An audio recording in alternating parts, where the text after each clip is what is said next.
बघा, एका आयताच्या लांबी आणि रुंदीचं गुणोत्तर 8:5 आहे. जर रुंदी ही लांबीपेक्षा 60 सेंटीमीटरने कमी असेल तर आयताची परिमिती किती असा प्रश्न विचारला.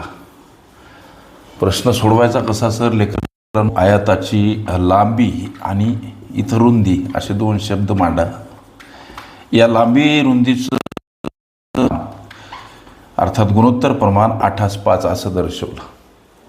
उदाहरणार्थ लांबी किती प्रत्यक्ष काढण्यासाठी इथं दोन्ही ठिकाणी चलपद x वापरा.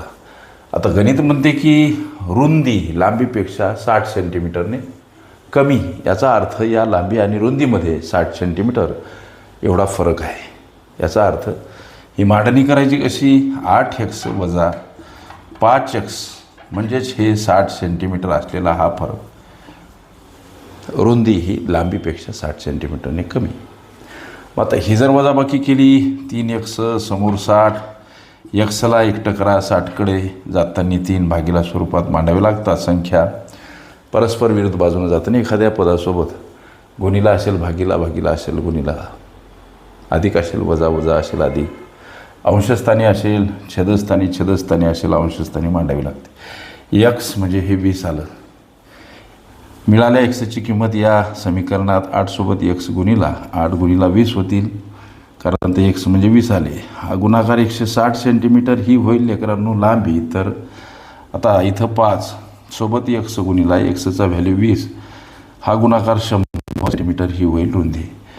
बघा, ही रुंदी 60 सेंटीमीटर कमी आहे लांबीपेक्षा.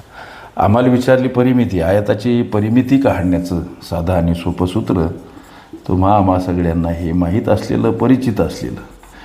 हे जे काही सूत्र असतात ते पाठ केले पाहिजे आम्ही. 2 कंसामध्ये लांबी गुणिला रुंदी, LB म्हणजे लेंथ प्लस ब्रेथ. आता 2 लांबी किती हो सर? 160 आणि रुंदी 100.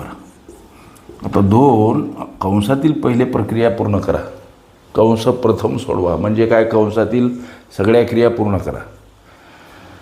160 आणि 100 अर्थात 260 आणि हा गुणाकार हे 2 पदं परस्परांना गुणिला. सवी दोन्ही किती होतात? 52, त्यावर 0. ही झाली परिमिती. आयताची परिमिती किती? 520 सेंटीमीटर.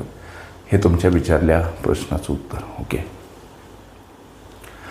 आयताची लांबी रुंदी परिमिती क्षेत्रफळ काढणे ही माझी प्लेलिस्ट अवश्य बघा. त्यामध्ये विविध स्पर्धकांनी विचारल्या संभाव्य अशा असंख्य प्रश्नांचा सराव तुम्हाला करता येईल.